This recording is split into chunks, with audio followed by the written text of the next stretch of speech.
Hello friends, स्वागत है आपका अपने ही यूट्यूब चैनल वीएन एजुकेशन में। तो फ्रेंड्स, आज हम लोग किरण पब्लिकेशंस का प्रैक्टिस सेट नंबर 12 प्रैक्टिस करेंगे। ध्यान दीजिएगा, इससे पहले हम लोगों ने 1 से लेकर 11 तक प्रैक्टिस सेट लगा रखा है, प्लेलिस्ट बना दी है दोस्तों। जाइए वहाँ पर रिवीजन स्टार्ट कर दीजिए क्योंकि एग्ज़ाम काफ़ी करीब है दोस्तों।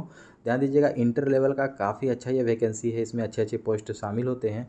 तो प्रैक्टिस लगातार करते रहें और जीके जीएस की जो ये रिक्वायरमेंट है अपनी पूरी करें। ठीक है, तो चलिए चलते हैं सीधे प्रश्न की ओर बिना देरी किए। और प्रश्न की ओर जाने से पहले एक रिक्वेस्ट है कि जो भी अगर चैनल को विजिट करके नए आए हैं, हमारे चैनल को सब्सक्राइब कर लें और अपने दोस्तों में शेयर ज़रूर कर दें।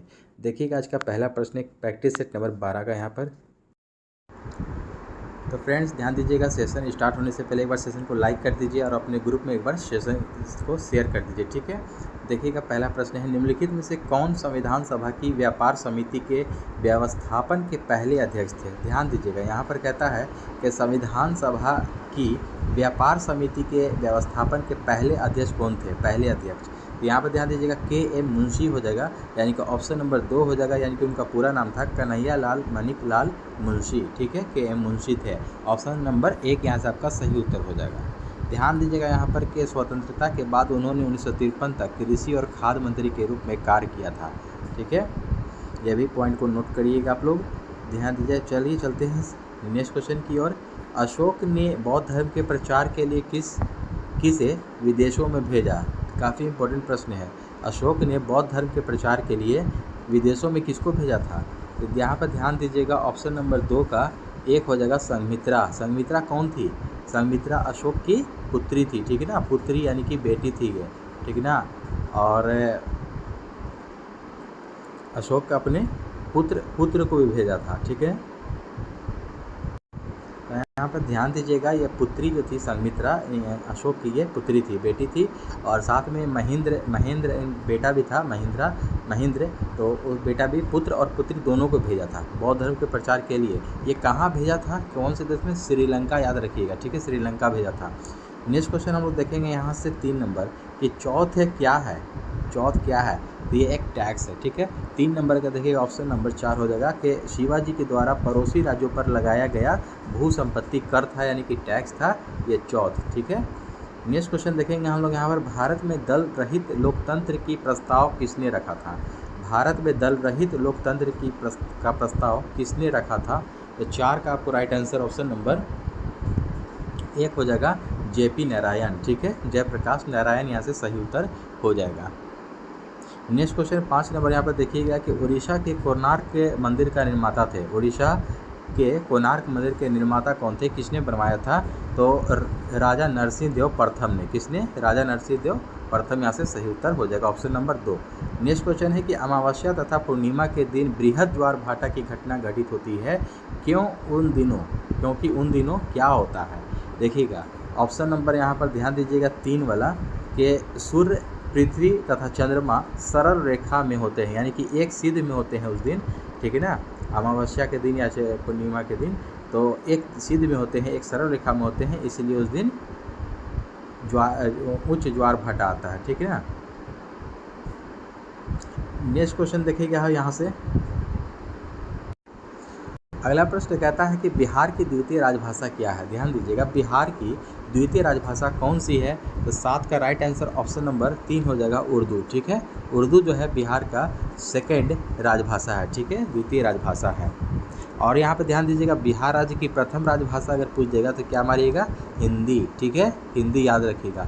अगर बिहार की प्रथम राजभाषा पूछ दे तो हिंदी याद रखेंगे आप लोग, और सेकेंड में द्वितीय राजभाषा आपको उर्दू हो जाएगा।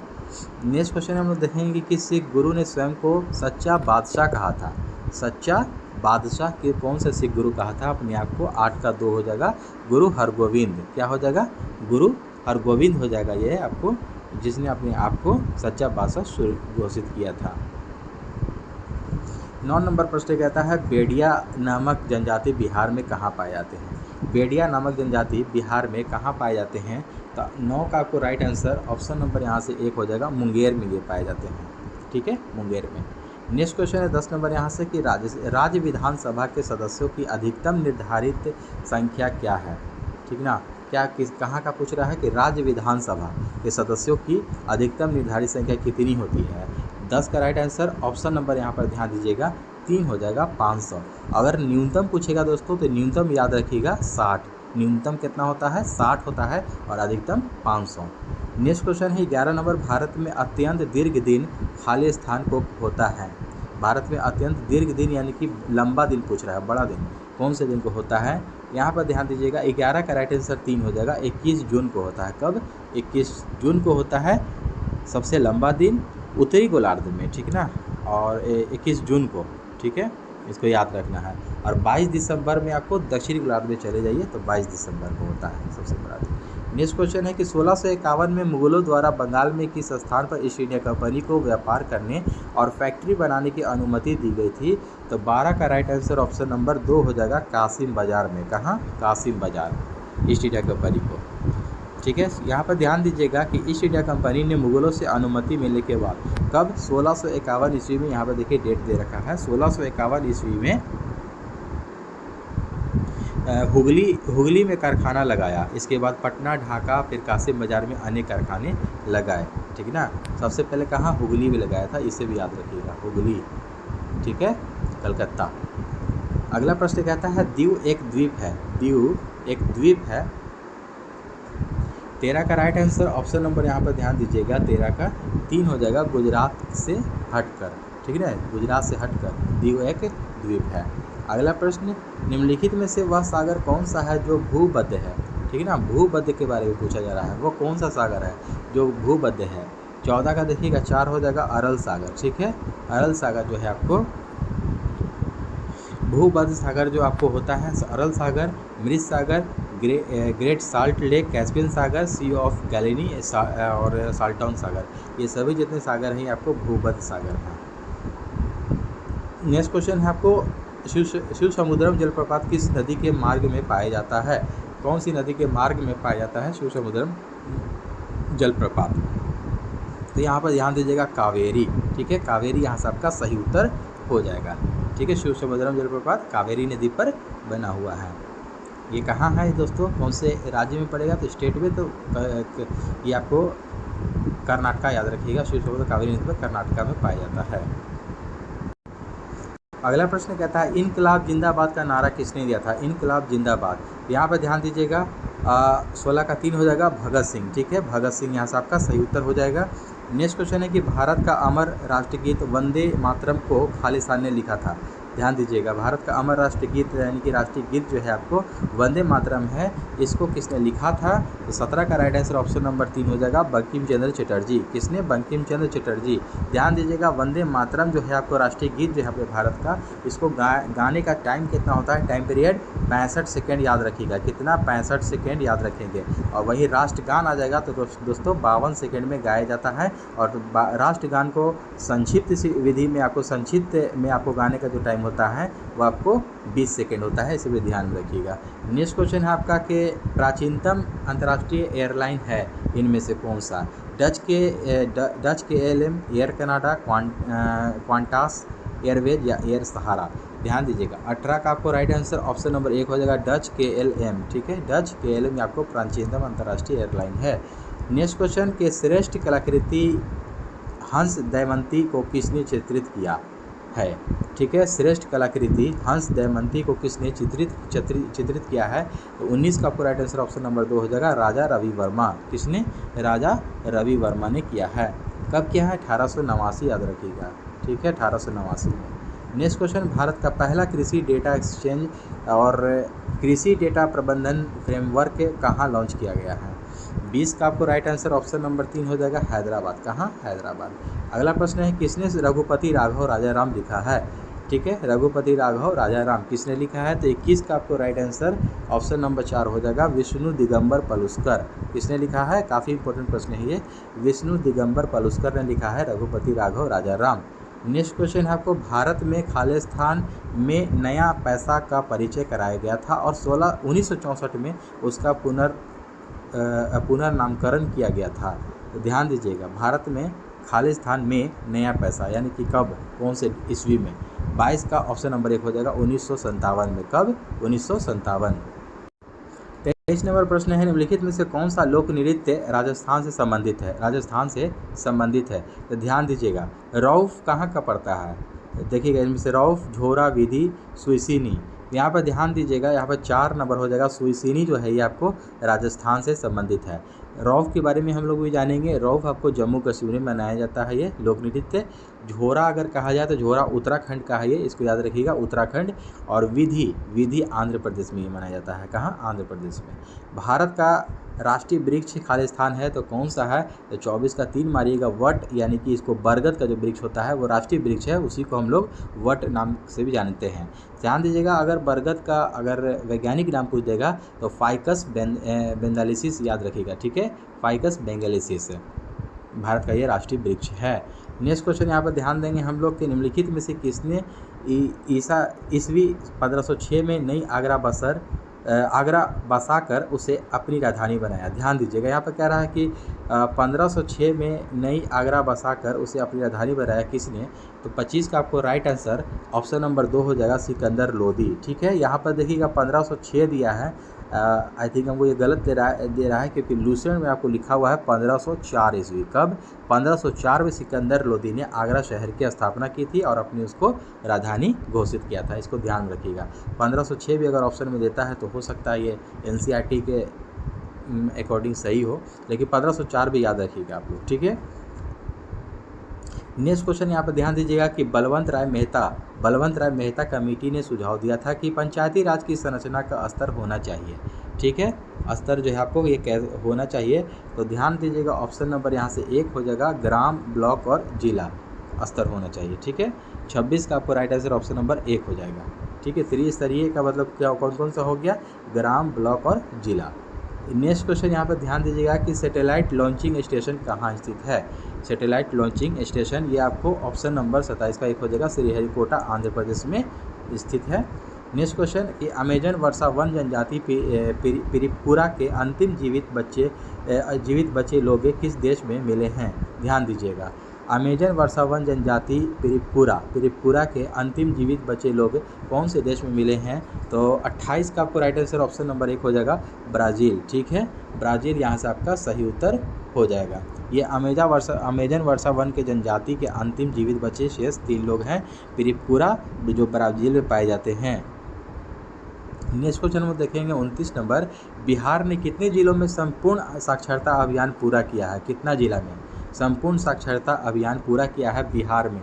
इसको VVI लगा लीजिएगा, काफ़ी इंपॉर्टेंट प्रश्न हो जाएगा ये एग्जाम के रिगार्डिंग। ठीक है, 29 का देखिएगा यहाँ पर राइट आंसर ऑप्शन नंबर यहाँ पर 2 हो जाएगा, 24 जिला में। ठीक है, टोटल कितने? 24 जिला।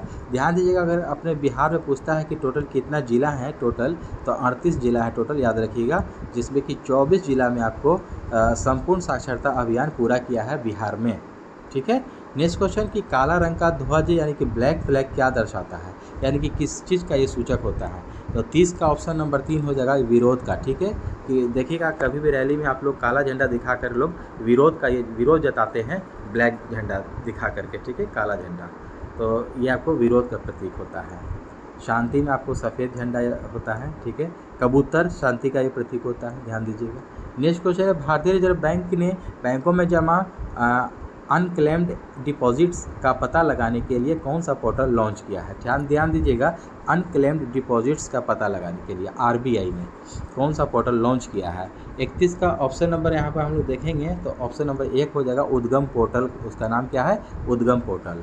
अगला प्रश्न है, मंदी की परिभाषा क्या है? मंदी की परिभाषा, ठीक है, रिसेशन। तो यहाँ पर ध्यान दीजिएगा कि मंदी जो है आपको किसको दर्शाता है? तो मर्यादित समय के लिए आर्थिक प्रवृत्ति की गति धीमी होती है। सही है ये आपको। वह समय जिसमें बेकारी बढ़ती है और मांग और उत्पादन गिरता है, ये भी सही है। वह समय जिसमें मांग के अभाव से माल का संग्रह बढ़ता है, ये भी सही है। तो उपयुक्त में से सभी विकल्प हो जाएगा आपको सही उत्तर। अरुणाचल प्रदेश पर किस हाईकोर्ट का क्षेत्राधिकार है? ध्यान दीजिएगा, ये आपको नॉर्थ ईस्ट का ये राज्य है। ठीक है, अरुणाचल प्रदेश, इस पर कौन से हाईकोर्ट का क्षेत्राधिकार है? किस हाईकोर्ट के क्षेत्राधिकार के अंतर्गत आता है अरुणाचल प्रदेश?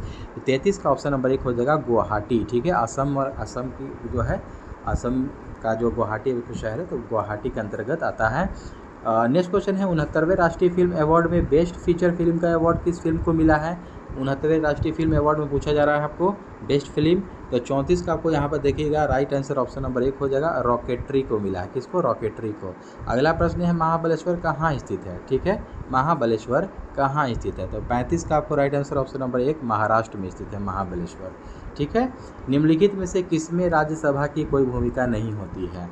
ठीक है, निम्नलिखित में से किसमें राज्यसभा की कोई भूमिका नहीं होती है। तो 36 का ऑप्शन नंबर 2 में चले जाइए, अध्यक्ष यानी कि स्पीकर के निर्वाचन में।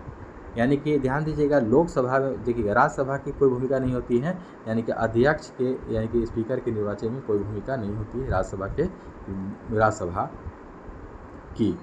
ठीक है, क्योंकि जो अध्यक्ष जो स्पीकर होते हैं लोकसभा अध्यक्ष में ना, वो उनको चुनाव उनका नहीं होता है, वो खुद आपस में लोग किसी को एक चूज़ करके वहाँ पर स्पीकर लोग बना देते हैं, अध्यक्ष चुन लिया जाता है आपस में ही। नेक्स्ट क्वेश्चन है कि डेमोक्रेसी शब्द किसी भाषा से उत्पन्न हुआ है। सही विकल्प का चयन कीजिए यहाँ पर। ठीक है, तो 37 का देखिएगा ऑप्शन नंबर यहाँ पर 4 आपको सही हो जाएगा, ग्रीक यहाँ से सही उत्तर हो जाएगा। डेमोक्रेसी जो किसी शब्द का भाषा उत्पन्न हुआ है तो ग्रीक शब्द से बना है डेमोक्रेसी। ठीक है, लोकतांत्रिक। मार्टर कासिम सुलेमानी के नाम पर रखी गई मिसाइल के बारे में गलत कथन चुनें।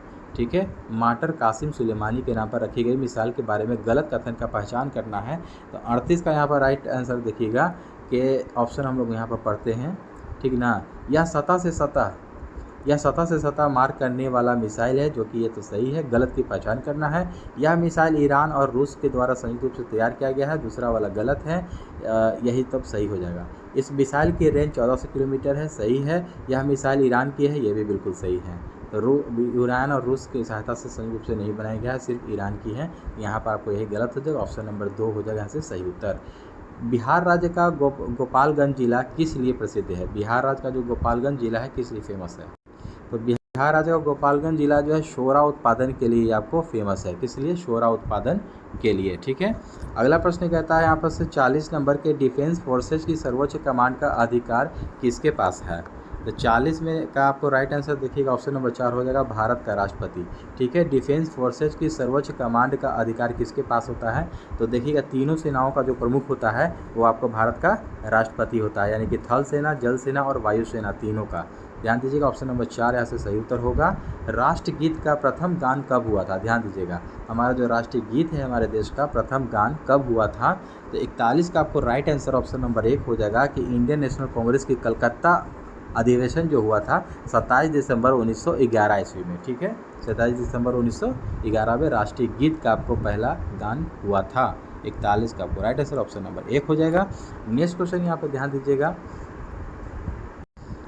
दोस्तों, ये आपको जो इसमें दे रहा है ऑप्शन 1 नंबर, ये आपको गलत है। यहाँ पर राष्ट्रीय गीत ना होकर के यहाँ पर राष्ट्रगान होगा। ठीक है, क्योंकि ये जो डेट दिया है 27 दिसंबर 1911 को, इस डेट में आपको राष्ट्रगान को आपको पहली बार गाया गया था कलकत्ता अधिवेशन में ही, जिसके अध्यक्ष थे आपको इसकी अध्यक्षता किए थे पंडित विशय नारायण धर। ध्यान दीजिएगा 27 दिसंबर 1911 को पंडित विशय नारायण धर की अध्यक्षता में आपको पहली बार राष्ट्रगीत नहीं है, ये काट दीजिए इसको, राष्ट्रगान कर दीजिए इसको। ठीक है, ये राष्ट्रगान का है। ठीक है, गाया गया था। अगर राष्ट्रीय गीत की बात की जाए तो ये आपको 1896 में कलकत्ता अधिवेशन में ही आपको 1896 में गाया गया था, जिसके अध्यक्ष थे रहमतुल्लाह सियानी। ठीक है, याद रखिएगा दोनों को। नेक्स्ट क्वेश्चन यहाँ पर ध्यान दीजिएगा 42 नंबर के प्रत्यक्ष लोकतंत्र सरकार का एक ऐसा तंत्र है जिसमें ऑप्शन नंबर देखिएगा यहाँ पर 42 का देखिएगा 3 हो जाएगा यहाँ से कि लोग देश के नीति निर्माण कार्य तथा प्रशासन में सीधे भाग लेते हैं। ठीक है, यहाँ पर राइट आंसर ऑप्शन नंबर 3 होगा। अगला प्रश्न कहता है कि नेशनल इंस्टीट्यूट ऑफ ओशनोग्राफी कहाँ स्थित है। नेशनल इंस्टीट्यूट ऑफ ओशनोग्राफी कहाँ स्थित है। तो 43 का राइट आंसर ऑप्शन नंबर 1 हो जाएगा, पणजी। ठीक है, पणजी यानी कि गोवा। ठीक है, नेक्स्ट क्वेश्चन यहाँ पर ध्यान देंगे हम लोग, देश के किस राज्य में सबसे पहले जमींदारी उन्मूलन कानून बना। ठीक है, माने कि पूछ रहा है कि कौन से राज्य में सबसे पहले आपको जमींदारी उन्मूलन कानून बना। 44 का राइट आंसर ऑप्शन नंबर यहाँ पर 1 हो जाएगा, अपने बिहार में ही बना। ठीक है, बिहार यहाँ से आपका सही उत्तर होगा। अगला प्रश्न है कि भारत के राष्ट्रगीत की रचना किसने की। भारत के राष्ट्रगीत की रचना किसने की। 45 का ऑप्शन नंबर 2 बंकिम चंद्र चटर्जी। ठीक है, राष्ट्रीय गीत है बंकिम चंद्र चटर्जी। अगला प्रश्न कहता है कि लाल बहादुर शास्त्री की पहचान और भी थी, जैसे कि क्या किस चीज़ में? गुरुजी, शांति दूत, पंजाब केसरी या महात्मा, किस चीज़ में थी? तो 46 का यहाँ पर राइट आंसर देखिएगा, 46 का ऑप्शन नंबर 2 हो जाएगा, शांति दूत के नाम से इन्हें जाना जाता था। ठीक है, लाल बहादुर शास्त्री जो थे उनकी पहचान और भी थी, यानी कि शांति दूत के नाम से भी थी। ध्यान दीजिएगा, भारत के दूसरे प्रधानमंत्री थे आपको लाल बहादुर शास्त्री, जो शांति के प्रतीक कहा जाता था, जिन्हें गांधी के अनुयायी होने के कारण उन्होंने हिंसा और आक्रामक के विश्वास नहीं किया। ठीक है ना। नेक्स्ट क्वेश्चन यहाँ पर ध्यान देगा, 47 नंबर कहता है कि इसरो ने भारत की पहली अंतरिक्ष आधार वेधशाला आदित्य L1 कब लॉन्च किया? इसरो ने भारत की पहली अंतरिक्ष आधारित वेधशाला आदित्य L1 कब लॉन्च किया? 47 का ऑप्शन नंबर 2 हो जाएगा, 2 सितंबर को। कब? 2 सितंबर 2023 भी याद रखिएगा, साल भी याद रखिएगा, 2 सितंबर 2023।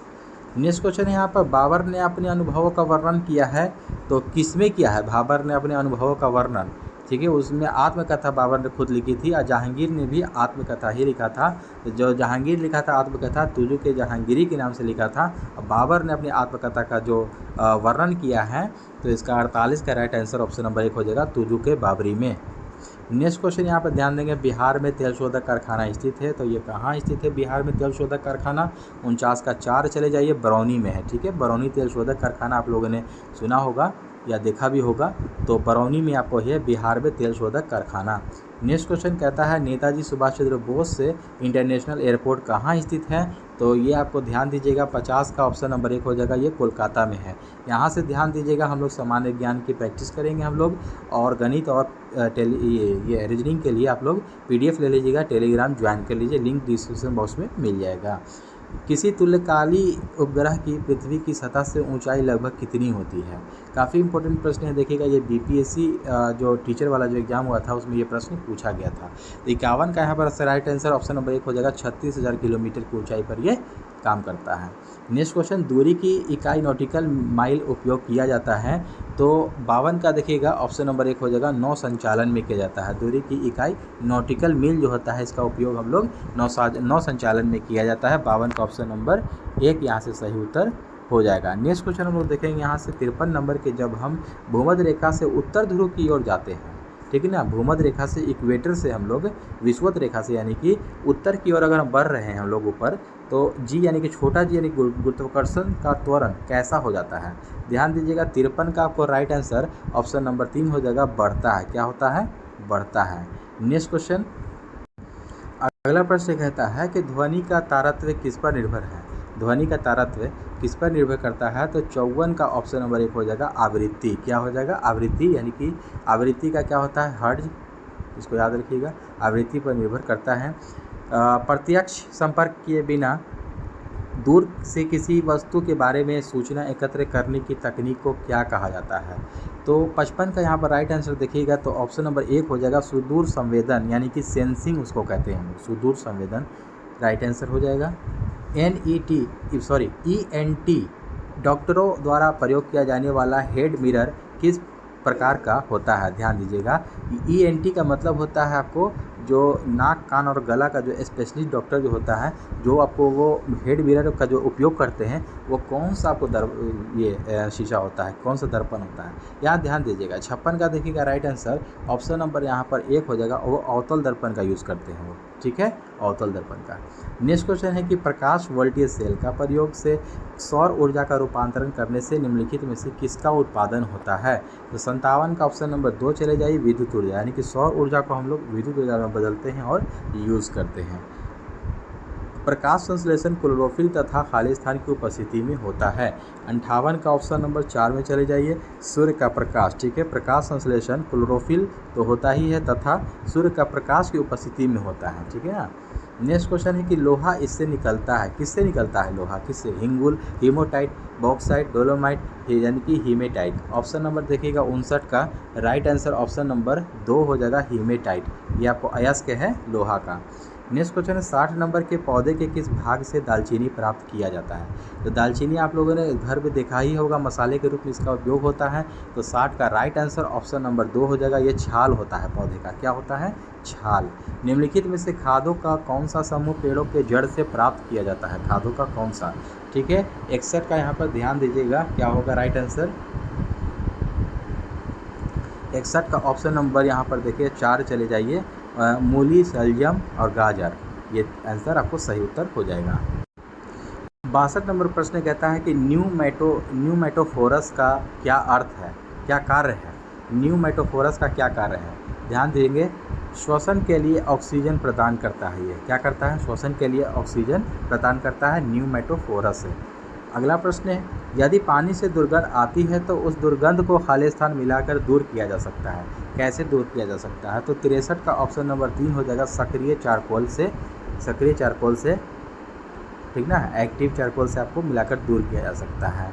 नेक्स्ट क्वेश्चन है कि चूना पानी में कार्बन डाइऑक्साइड के गुजरने पर दुग्धता किससे बनने से दिखाई देती है, ठीक ना। तो 64 का ऑप्शन नंबर 3 में चले जाएंगे हम लोग, कैल्शियम कार्बोनेट, ठीक है, यानी कि इसका सूत्र होता है CaCO3, ठीक ना, कैल्शियम कार्बोनेट हो जाएगा। यानी कि कह रहा है चूना पानी में कार्बन डाइऑक्साइड के गुजरने पर दुग्धता यानी कि सफ़ेद जो बोला जाता है बनने से दिखाई देता है, कैल्शियम कार्बोनेट। नेक्स्ट क्वेश्चन यहाँ पर ध्यान देंगे कि दांत और हड्डियाँ किससे मजबूती और दृढ़ता प्राप्त करते हैं, दांत और हड्डियाँ, ठीक है। 65 का आपको राइट आंसर ऑप्शन नंबर यहाँ पर हम लोग देखेंगे तो 1 हो जाएगा, ये कैल्शियम की आवश्यकता होती है। नेक्स्ट क्वेश्चन है कि एड्स के विषाणु किसे नष्ट कर देते हैं।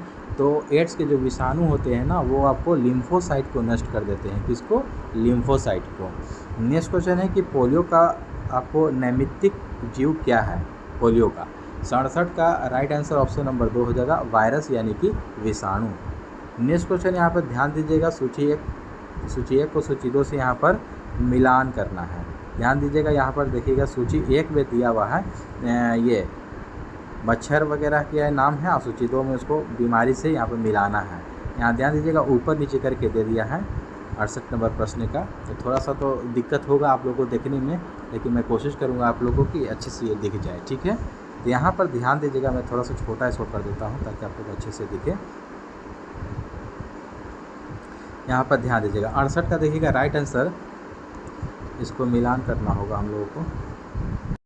यहाँ पर ध्यान दीजिएगा, जो ए में कह रहा है एनोफिलीज यानी कि मादा एनोफिलीज मलेरिया से मिला दीजिए, ठीक है ना। मादा एनोफिलीज को मलेरिया हो जाएगा, ए का यानी कि 4 हो जाएगा, और क्यूलेक्स हो जाएगा दोस्तों, क्यूलेक्स हो जाएगा आपको फाइलेरिया, ठीक है, यानी कि बी का 3 हो जाएगा। रेत मक्खी जिसको बालू मक्खी भी कहते हैं, इससे जो होता है आपको सी का आपको 1 से मिला दीजिए, काला जार, और डी हो जाएगा आपको, देखिए यहाँ जो कह रहा है सीसी मक्खी से आपको नींद की बीमारी होती है, तो डी का 2 हो जाएगा। इस प्रकार से राइट आंसर आपका ऑप्शन नंबर यहाँ से 4 हो जाएगा, ठीक है, राइट आंसर। अगला प्रश्न कहता है निम्नलिखित में से किसे व्यावसायिक नाइट्रिक अम्ल को रंगीन करने के लिए उसमें मिलाया जाता है। तो 69 का ऑप्शन नंबर देखिए 4 हो जाएगा, नाइट्रोजन डाइऑक्साइड को मिलाया जाता है। नेक्स्ट क्वेश्चन है आपका कि आनुवंशिकता यानी कि जेनेटिक्स शब्द का किसने गढ़ा था, शब्द को किसने गढ़ा, आनुवंशिकता को यानी कि जेनेटिक्स को शब्द को किसने गढ़ा। 70 का ऑप्शन नंबर 3 हो जाएगा, बेटसन, ठीक है, क्या हो जाएगा, बेटसन हो जाएगा यहाँ से सही उत्तर। यहाँ ध्यान दीजिएगा, बेटसन सही उत्तर हो जाएगा, आनुवंशिकता यानी कि जेनेटिक्स। और यहाँ पर देखिएगा वही जीन शब्द का अगर कुछ जगह प्रयोग सबसे पहले किसने किया, तो जीन का जोहानसन हो जाएगा, ठीक है। अगला प्रश्न कहता है कि अवतल दर्पण के द्वारा पर्दे पर बनने वाले प्रतिबिंब को क्या कहा जाता है। अवतल दर्पण के द्वारा पर्दे पर बनने वाले प्रतिबिंब को क्या कहा जाता है। तो 71 का आपको राइट आंसर ऑप्शन नंबर 2 हो जाएगा, वास्तविक प्रतिबिंब कहा जाता है। नेक्स्ट क्वेश्चन है कि सफ़ेद रोशनी में साबुन के बुलबुले किस कारण रंगीन दिखते हैं। तो 72 का ऑप्शन नंबर 4 हो जाएगा, व्यतिकरण, क्या हो जाएगा, व्यतिकरण। 73 नंबर प्रश्न कहता है कि एक आम फ्लोरोसेंट ट्यूब में खाली स्थान होता है। तो 73 का ऑप्शन नंबर 2 में चला जाइए, पारद वाष्प, ठीक है, पारद वाष्प भरा हो जाता है इसमें। पारद यानी कि पारा यानी कि Hg जिसको कहते हैं, Hg उसका संकेत होता है, पारा और वाष्प उसका भरा होता है फ्लोरोसेंट ट्यूब में। नेक्स्ट क्वेश्चन है भारत के किस राज्य में देश का पहला परमाणु विस्फोट किया गया था। तो ध्यान दीजिएगा, पहला जो परमाणु विस्फोट जो हुआ था भारत में, तो देखिएगा ये आपको राजस्थान के पोखरण में हुआ था। कहाँ हुआ था, राजस्थान के पोखरन, याद रखिएगा पोखरन, ठीक है, राजस्थान के पोखरन में हुआ था पहला परमाणु विस्फोट। और कब हुआ था? 1974, डेट भी याद रखिएगा। और दूसरा वाला कब हुआ था विस्फोट? 1998 में हुआ था, इसको भी याद रखिएगा, दूसरा वाला जो हुआ था। नेक्स्ट क्वेश्चन देखिएगा यहाँ पर 75 नंबर और अंतिम प्रश्न है इस सेट का। सन लैब जावा कार में आपकी कार का नेटवर्क बाहरी दुनिया से जोड़े रखने के लिए किस प्रौद्योगिकी का प्रयोग किया जाता है? कौन सा कार है यहाँ पर ध्यान दीजिएगा, सन लैब जावा कार, ठीक है। तो 75 का आपको यहाँ पर राइट आंसर हो जाएगा ऑप्शन नंबर 1 अंतः स्थापित, ठीक है। तो यहाँ पर पूछ रहा है कि सन लैब जावा कार जो है, जो आपकी कार का नेटवर्क जो है आपको बाहरी दुनिया से जोड़े रखने के लिए कि कौन सी प्रौद्योगिकी का प्रयोग किया जाता है? तो अंतः स्थापित प्रौद्योगिकी का उपयोग किया जाता है। तो दोस्तों आई होप कि ये सेशन अच्छा लगा हो तो हमारे चैनल को सब्सक्राइब करें और अपने दोस्तों में भी शेयर ज़रूर करें। तो मिलते हैं एक और नेक्स्ट सेट में। जय हिंद।